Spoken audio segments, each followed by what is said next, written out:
Now come to worksheet 3 of chapter 8. Worksheet 3 has already been taught in previous classes.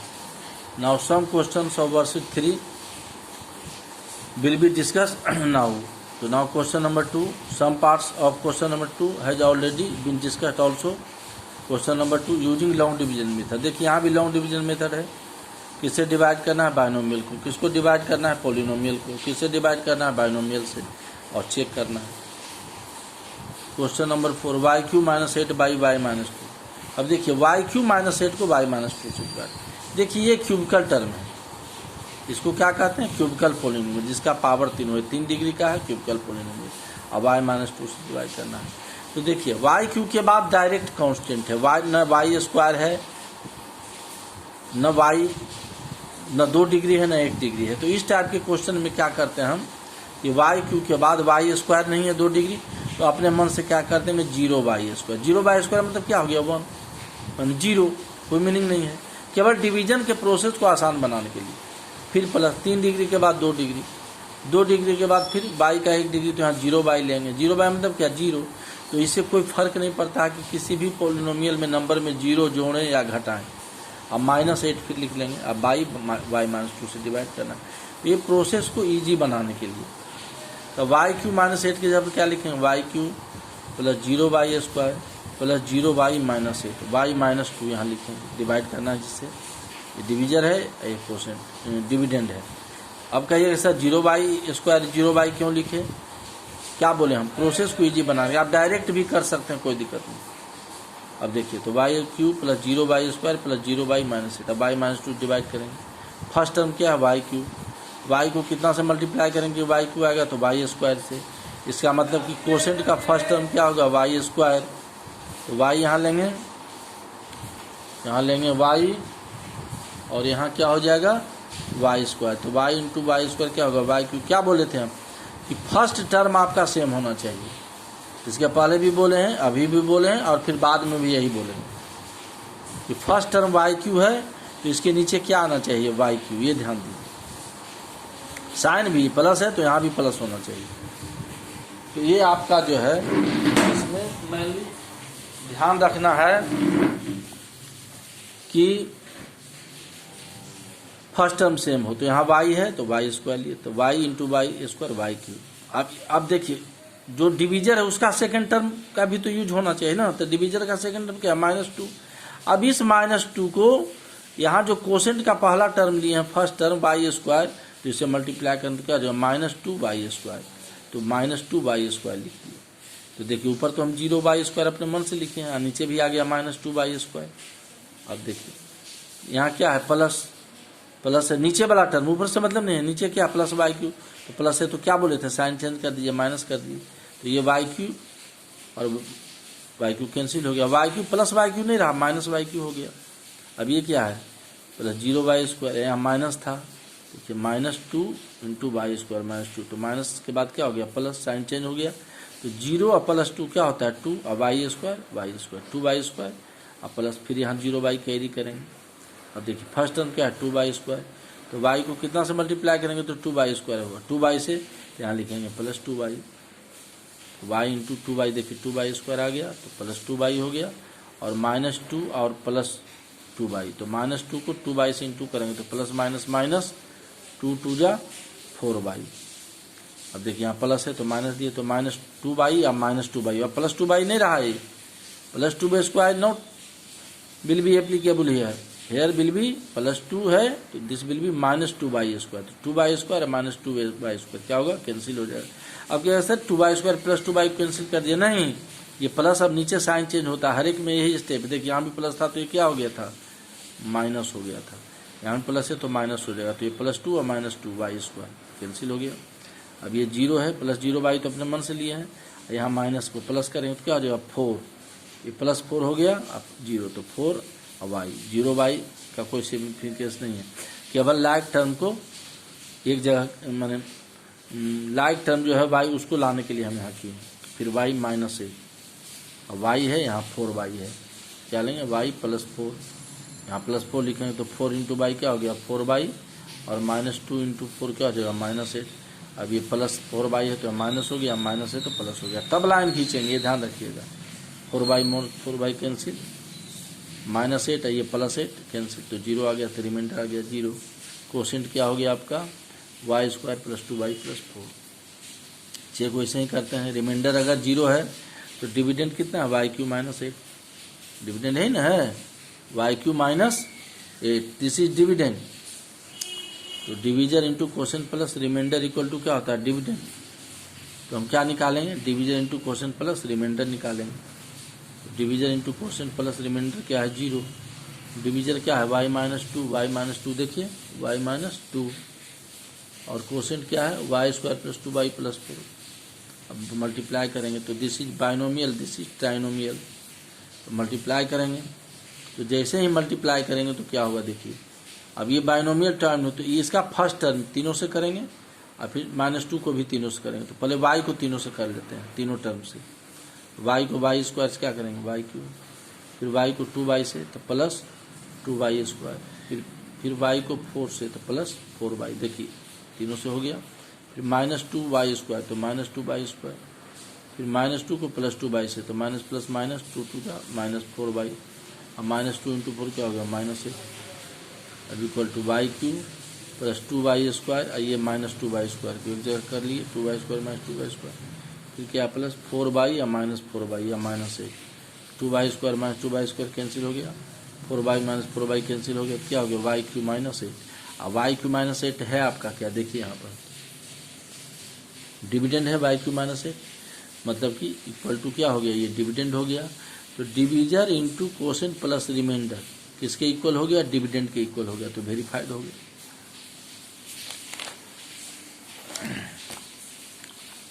अब आइए question number 2 का 8 क्या है, 8x² - 2 - 3x + 12x³ / 4x² - 1।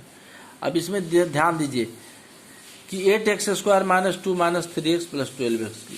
पहले तो आप देखिए कि जब आप डिवाइड कीजिएगा तो इस चीज़ का हमेशा ध्यान रखना होगा, you will have to proper attention कि जिसको हम डिवाइड कर रहे हैं डिविडेंड को, वो स्टैंडर्ड फॉर्म में है या नहीं है, ये बहुत जरूरी। अगर स्टैंडर्ड फॉर्म में नहीं है तो हम जो डिवाइड करेंगे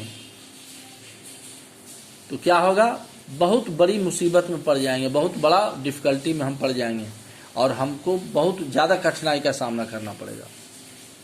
देखिए कैसे, देखिए यहाँ पावर 2 है, यहाँ पावर 1 है, यहाँ पावर 3 है, तो ये स्टैंडर्ड फॉर्म में नहीं। स्टैंडर्ड फॉर्म में क्या होता है, पावर डिक्रीजिंग ऑर्डर में होता है, तो यहाँ पावर क्या है 2 के बाद पावर 1 है या फिर 3 है, तो ये डिक्रीजिंग ऑर्डर में तो नहीं है। तो इसके लिए क्या करते हैं कि इसको स्टैंडर्ड फॉर्म में लिखते हैं, अगर है तो ठीक है, नहीं है तो स्टैंडर्ड फॉर्म में लिखेंगे। तो देखिए 12x³ सबसे हाईएस्ट पावर वाला 3 डिग्री वाला 12x³, फिर देखिए 2 डिग्री वाला क्या है +8x², फिर -3x - 2। अब ये स्टैंडर्ड फॉर्म में हो गया। अब इसको किससे डिवाइड करना, बाई 4x² - 1 से। अब 4x² - 1 से डिवाइड करें किसको, 12x³ + 8x² - 3x - 2, ये स्टैंडर्ड फॉर्म में हो गया। देखिए स्टैंडर्ड फॉर्म में, तो इसलिए इसको ऐसे किया जाता है। अब 4x² - 1 यहाँ क्या है 12x³, तो कितना यहाँ लेंगे 4x² को कितना से मल्टीप्लाई करेंगे, कोसेंट में यहाँ क्या लेंगे कि 12x³ आएगा, तो 4 × 3 = 12 होता है, तो यहाँ 3 लेंगे, x² × x³ होता है, तो x लेंगे यानी 3x लेंगे, तो 3x लेंगे। तो देखिए यहाँ पर 4x² × 3x क्या हो जाएगा 12x³, 12x³ हो गया, यहाँ आ गया नीचे, यहाँ कोसेंट हो गया 3x। अभी डिवीजर का में एक टर्म और है, ये ध्यान रखना है कि डिवीजर की इसी टर्म को करके नहीं छोड़ देंगे, डिवीजर में 2 टर्म है। अब -1 को 3x से करेंगे, 4x² को 3x से किए तो 12x³ आया, अब -1 को भी 3x से करेंगे तो -1 × 3x क्या हो गया -3x। अब -3x को कहाँ लिखेंगे, x का डिग्री क्या है 1 और यहाँ x का डिग्री 2 है, तो लाइक टर्म के सामने लिखेंगे। तो देखिए x का डिग्री 1 है, यहाँ एक्सपोनेंट 1 है, तो ये जो -1 × 3x आएगा इसके सामने लिखेंगे, ये नहीं कि 2 डिग्री यहाँ है इसके नीचे 1 डिग्री वाला लिखेंगे, लाइक टर्म को लिखेंगे आमने सामने, ये ध्यान रखिए। तो x² तो नहीं है यहाँ पर, तो यहाँ पर खाली छोड़ देंगे और यहाँ माइनस और 1 × 3x - 3x। अब यहाँ लाइन खींचेंगे पहले तो प्लस है तो माइनस, और ये माइनस है तो प्लस है। कहिएगा सर इसका, तो इसका कुछ नहीं करना है, ये जैसे है वैसे रहेगा। ऊपर वाले टर्म का कुछ नहीं करता, नीचे वाला का 12 है प्लस 12 है तो माइनस, माइनस है तो प्लस, नीचे वाला का हमेशा ध्यान रखिए। और 12x³ और -12x³ लाइक टर्म है, कैंसिल हो गया। ये 8x² कहाँ पर है? ऊपर में, नीचे तो यहाँ कुछ नहीं है, तो इसको जैसे वैसे लिख देंगे, इसमें कोई छेड़छाड़ नहीं करना है, किसी प्रकार का डिस्टर्ब नहीं करना। प्लस 8x² है तो 8x² लिख देंगे। अब ये -3x है और ये प्लस हो गया, माइनस प्लस, तो ये क्या हो जाएगा? कैंसिल। तो यहाँ क्या बच गया? -2। अब हमको 8x² लाना है, तो 4x² को कितना से मल्टीप्लाई करेंगे? तो 2 से, तो यहाँ लिखेंगे +2। ये नहीं कि इंटू 2 लिख देंगे, मल्टीप्लाई करके यहाँ लिखा जाता है, यहाँ +2 लिखेंगे, +2। तो 4 2 जा 8x²। अब -1 इंटू +2 क्या हो जाएगा? -2। प्लस है तो माइनस, माइनस है तो प्लस, कैंसिल हो गया। -2 + 2 0। यहाँ भी चेक में देखिए रिमाइंडर क्या आ गया आपका? 0 आ गया। तो डिविडेंड कितना है? 12x³ + 8x² -3x -2, और रिमाइंडर क्या है? 0। तो divisor into quotient plus remainder equal to dividend होना चाहिए ना। तो divisor into quotient plus remainder निकालेंगे, तो डिवीजर कितना है? 4x² -1। देखिए 4x² -1 ब्रैकेट लेंगे, बाइनोमियल है। क्वोशेंट कितना है? 3x + 2। क्वोशेंट हो गया 3x + 2 + 0। अब देखिए इक्वल टू, अब इसको मल्टीप्लाई करेंगे, 4 3 जा 12 x² इंटू x³ हो गया। इसको इससे, फिर इसको कहाँ ले चलेंगे? इसके दूसरे टर्म से। 4x² + 2 क्या हो जाएगा? इंटू 4x² को +2 से इंटू करेंगे तो 4 2 जा 8x² + 8x² प्लस है 8x²। फिर इसका दोनों टर्म से हो गया। अब -1 को करें तो -1 इंटू 3x -3x, फिर -1 into +2 minus plus minus 1 into 2 2। ये हो गया आपका डिविडेंड, ये वेरीफाइड हो गया। देखिए डिविडेंड यही है 12x³ डिविडेंड क्या है यहाँ पर? देखिए 12x³ + 8x² -3x और माइनस ये 2, यही आपका है, वेरीफाइड हो गया। फिर एक क्वेश्चन और बता रहे हैं इसमें, using long division method check whether the second polynomial is the factor of the first polynomial। Second polynomial first polynomial का फैक्टर है। तो देखिए ये है फर्स्ट पोलिनोमियल, ये है सेकेंड पोलिनोमियल। कहता है कि second polynomial is the factor of first polynomial. तो सेकेंड पोलिनोमियल से फर्स्ट पोलिनोमियल को डिवाइड करेंगे। ये देखिए second polynomial is the factor, ये सेकेंड पोलिनोमियल कह रहा है कि इसका फैक्टर है। तो फैक्टर तो हमेशा छोटा होता है, फैक्टर क्या होगा? उस नंबर से या तो छोटा होगा या बराबर होगा। तो बड़ा से छोटा को डिवाइड करेंगे, ये ध्यान रखिए। तो सेकेंड फैक्टर है इसका, तो x + 2 से डिवाइड करेंगे। तो हम क्या बोले थे इसको? तो उसी ढंग से कर लीजिए। x4 के बाद डायरेक्ट कांस्टेंट है, 4 के बाद न 3 डिग्री है, न 2 डिग्री वाला है, न 0 डिग्री वाला है। तो इसको ऐसे लिख लेंगे x4 + 0x³। देखिए x4 के बाद x³, लेकिन यहाँ 0 लगा देंगे। फिर +0 x² 3 के बाद 2 डिग्री, प्लस फिर 0x 2 के बाद 1 डिग्री 0 और -16 यहाँ पर 0 लगा दिए। इसका मतलब ये टोटल टर्म 0 है, केवल सब डिवीजन के प्रोसेस को आसान बनाने के लिए किया गया है। तो x + 2 से डिवाइड करना है, x + 2 फैक्टर है इसका, x4 + 0x³ + 0x² + 0x -16। अब देखिए अब यहाँ पर क्या लाना है? x4, यहाँ x है तो x को x³ लेंगे यहाँ क्वेश्चन में, तब ना x इंटू x³ x4 होगा। हमको क्या बोले हैं कि फर्स्ट नंबर हर हालत में सेम होना चाहिए। फर्स्ट x4 है तो इसके नीचे भी x4 आना चाहिए। यहाँ 2x4 रहेगा तो यहाँ भी 2x4 आना चाहिए, ये ध्यान दीजिए। तो फर्स्ट टर्म क्या डिविडेंड का? x4, तो यहाँ क्या आना चाहिए? x4। तो यहाँ x है तो यहाँ क्या लेंगे? x³ लेंगे तब ना x4 होगा, तो x4 हो गया। अब यहाँ x है, यहाँ x³ है, प्लस x4 आ गया। अब यहाँ बच गया, बाइनोमियल है, डिवीजन में 2 टर्म है ना, तभी तो हम x को x³ लेके x4 किए। अब दूसरा टर्म क्या है? +2, तो +2 को x³ से इंटू करेंगे, इसको इंटू करके लिखे यहाँ। अब इसको इंटू करके कहाँ लिखेंगे? +2 इंटू x³ क्या होगा? 2x³। ये 0x³ के नीचे लाइक टर्म हो गया, इसलिए यहाँ 0 लगा देते हैं हम, x³ लिए थे 0x³। अब प्लस लिखेंगे +2x³। अब ये प्लस है, क्या बोले थे? नीचे क्या हो जाएगा? माइनस।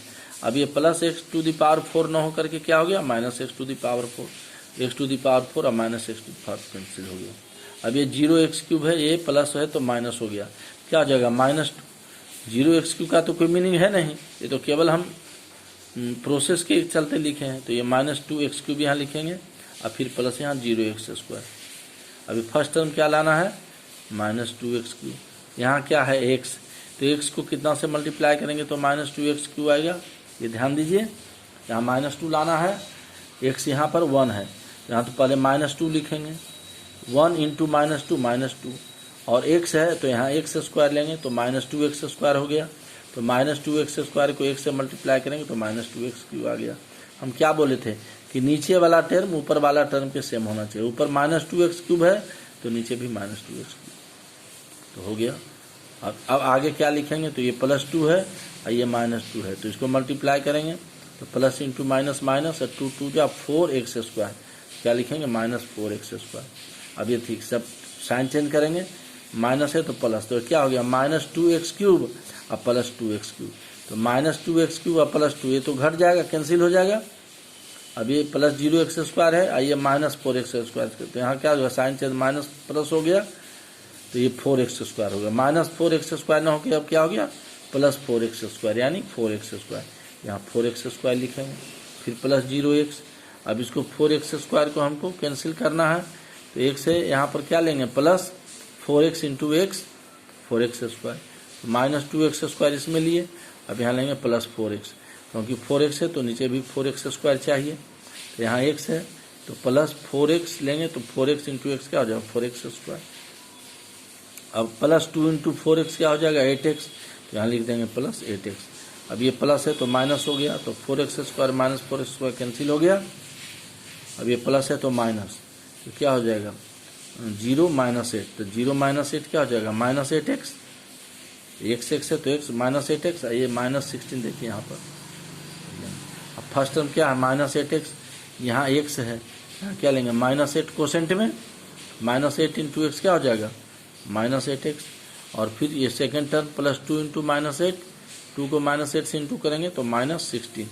अब ये माइनस है तो -8x है, तो देखिए यहाँ भी -8x आ गया।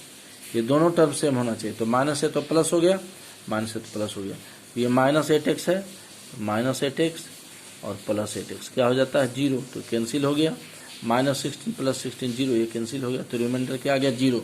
तो रिमाइंडर अगर 0 आता है तो हम लिखेंगे कि second polynomial is factor of first polynomial. अगर रिमाइंडर 0 आता है तो, अगर रिमाइंडर 0 नहीं आता है तो लिखेंगे second polynomial is not factor of first polynomial. ये ध्यान रखना है, अगर रिमाइंडर 0 आ गया, ये सेकेंड पोलिनोमियल से इसको डिवाइड किए, रिमाइंडर 0 आ गया, रिमाइंडर 0 आ गया, इसका मतलब कि second polynomial factor of first polynomial. अगर रिमाइंडर 0 ना के 3 आ जाता, 2 आ जाता, तो 0 नहीं आया तो लिखेंगे second polynomial is not factor of first polynomial.